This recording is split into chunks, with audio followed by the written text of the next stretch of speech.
Baik, bismillahirrahmanirrahim. Assalamualaikum warahmatullahi wabarakatuh.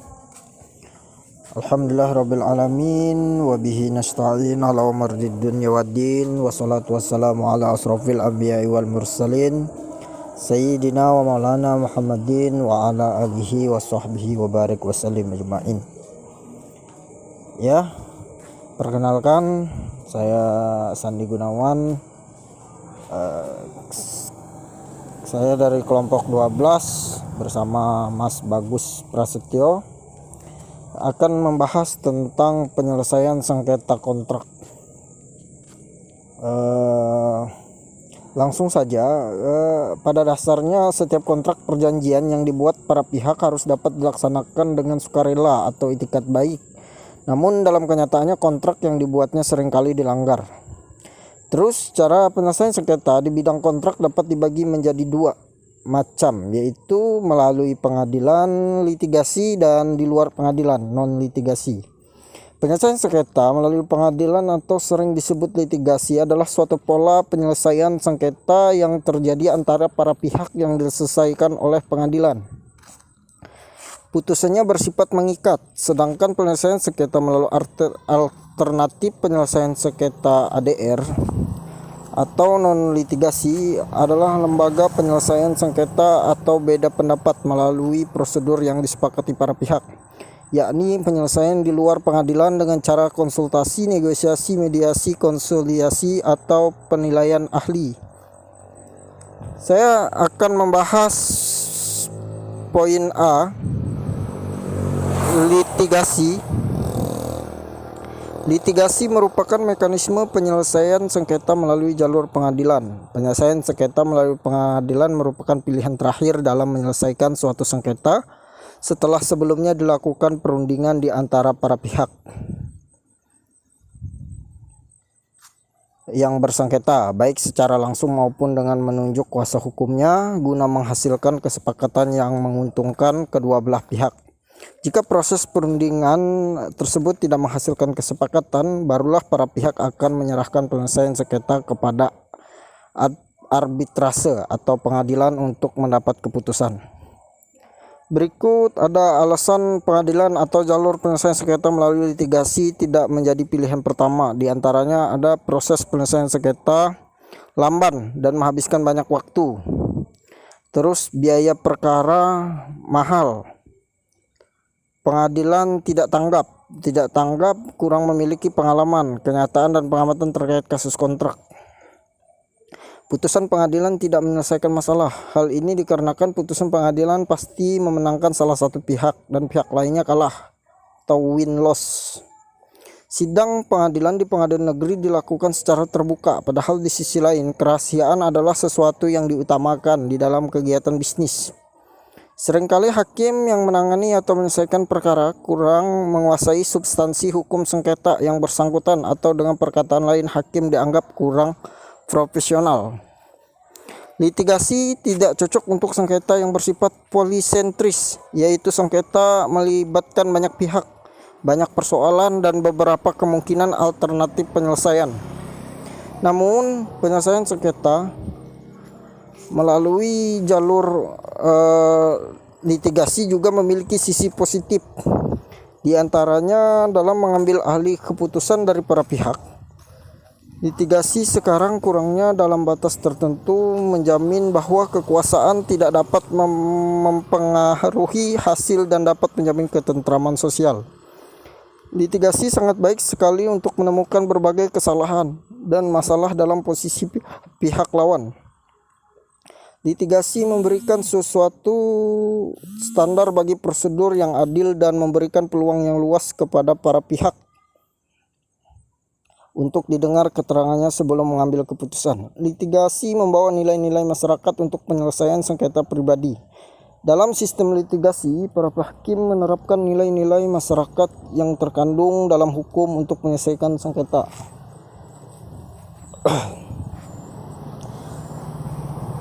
Dengan demikian dapat dikatakan bahwa litigasi tidak hanya menyelesaikan sengketa, tetapi lebih dari itu juga menjamin suatu bentuk ketertiban umum yang terulang dalam undang-undang secara eksplisit maupun implisit.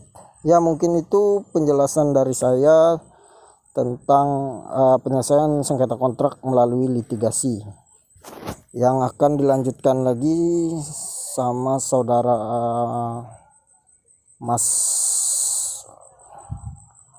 Mas Bagus untuk yang non litigasi. Mungkin itu saja. Demikian, terima kasih. Ya, assalamualaikum warahmatullahi wabarakatuh.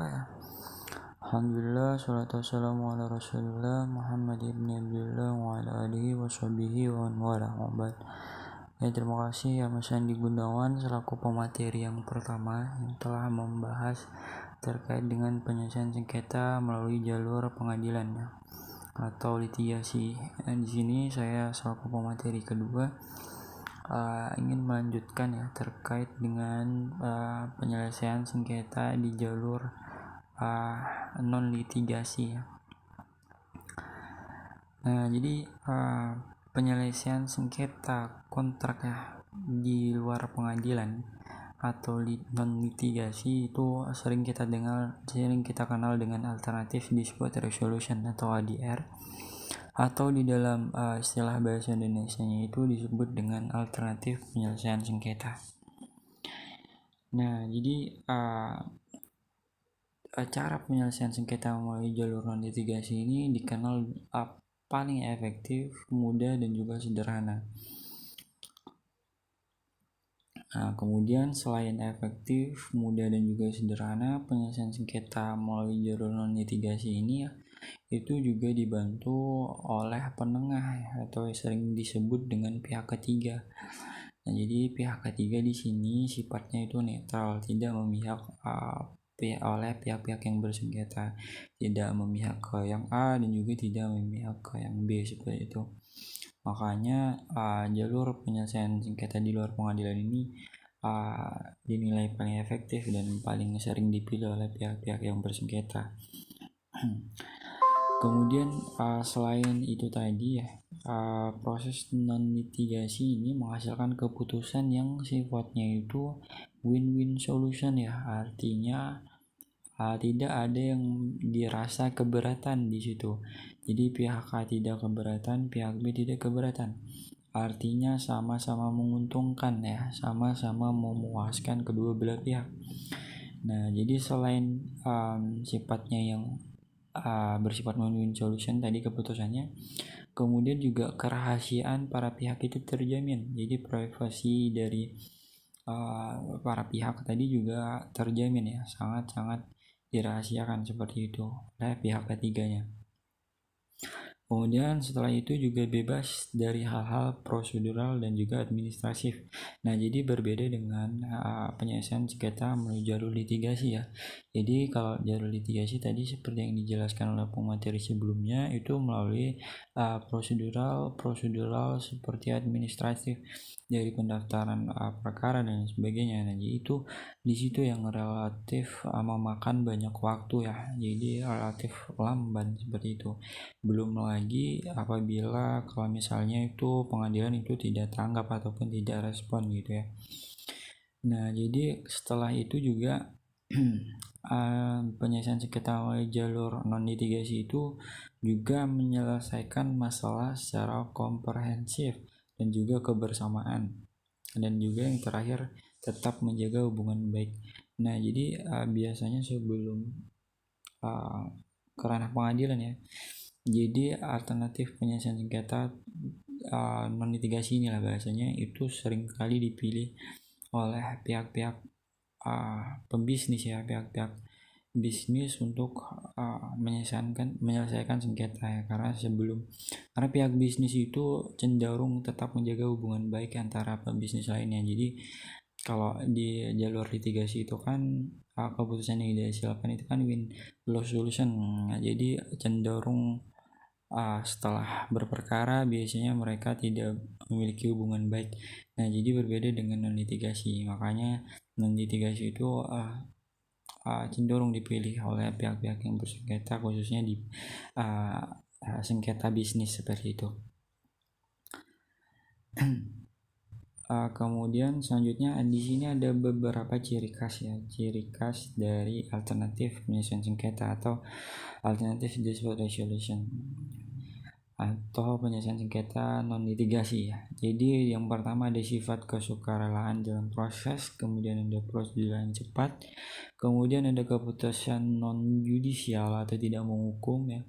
Kemudian ada sifat rahasia ya, lebih privacy terhadap sengketa. Jadi kemudian ada fleksibel ya, kemudian ada hemat waktu dan biaya, kemudian ada perlindungan dan pemulihan hubungan yang ada, kemudian ada kemudahan untuk melaksanakan hasil penyelesaian, dan yang terakhir ada lebih mudah memperkirakan hasil. Ya karena kalau misalnya kita di non litigasi yaitu karena win-win solution ya, keputusan akhirnya, maka kita cenderung dapat memperkirakan hasil. Oh ini berarti bakalan damai seperti itu. Jadi lebih mudah kita memperkirakan hasilnya. Seperti itu lebih. Kemudian ada di sini dasar-dasar hukum dari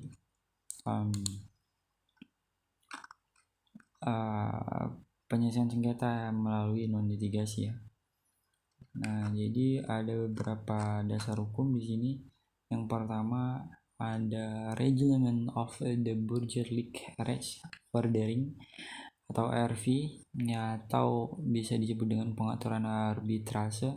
Kemudian ada Konvensi Washington atau Undang-Undang Nomor 5 tahun 1968.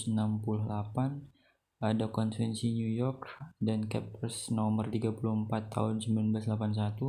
Ada Undang-Undang Nomor 14 tahun 1970. Sekarang digantikan dengan Undang-Undang Nomor 4 tahun 2004, dan yang terakhir ada Undang-Undang Nomor 30 tahun 1999 tentang arbitrase. Nah, jadi apabila kita melihat tentang di dalam Undang-Undang Nomor 30 tahun 1999 tentang arbitrase ini, di pasal 1 ayat 10 ya, di situ dia menyebutkan ya ada bentuk-bentuk atau cara penyelesaian sengketa melalui alternatif dispute resolution. Nah, jadi situ ada 5 cara yang disebutkan. Yang pertama ada konsultasi, kemudian ada selanjutnya negosiasi, kemudian ada mediasi, dan juga ada konsiliasi, dan juga yang terakhir ada arbitrase. Langsung saja yang pertama tentang konsultasi. Nah, jadi konsultasi ini adalah suatu tindakan yang bersifat personal ya, atau privacy gitu, yang dilakukan antara pihak tertentu. Di sini tentunya pihak klien dan juga pihak konsultan.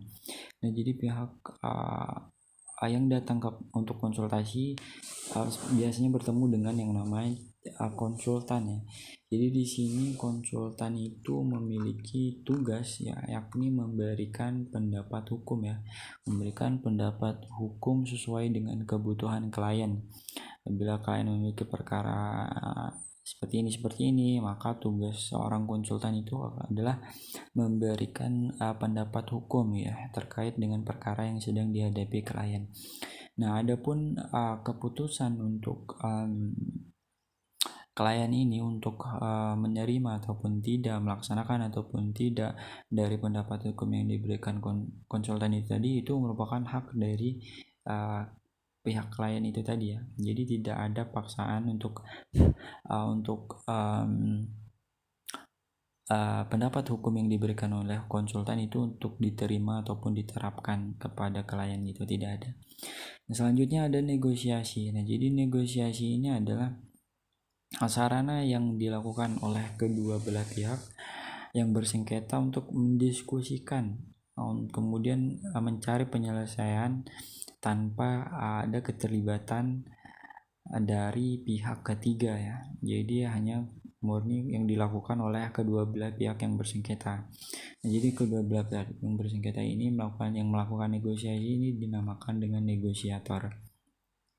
Nah, jadi adapun terkait dengan mekanismenya seperti apa, prosedurnya seperti apa, itu diserahkan kepada kedua belah pihak ya. Jadi tergantung dengan kesepakatan kedua belah pihak saja. Selanjutnya itu ada mediasi. Nah, jadi berbeda dengan negosiasi tadi ya. Jadi mediasi di sini dia memerlukan pihak ketiga ya sebagai penengah ya, sebagai penengah. Jadi pihak ketiga sendiri di sini dinamakan mediator ya.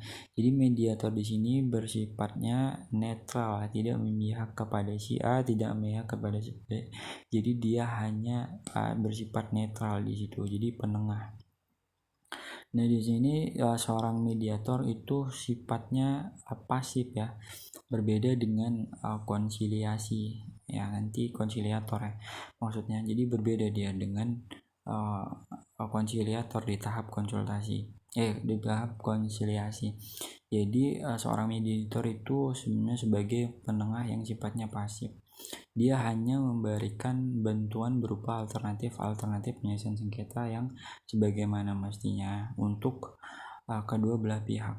Untuk bahasa untuk diterima atau tidaknya itu kembali kepada kedua belah pihak yang bersengketa.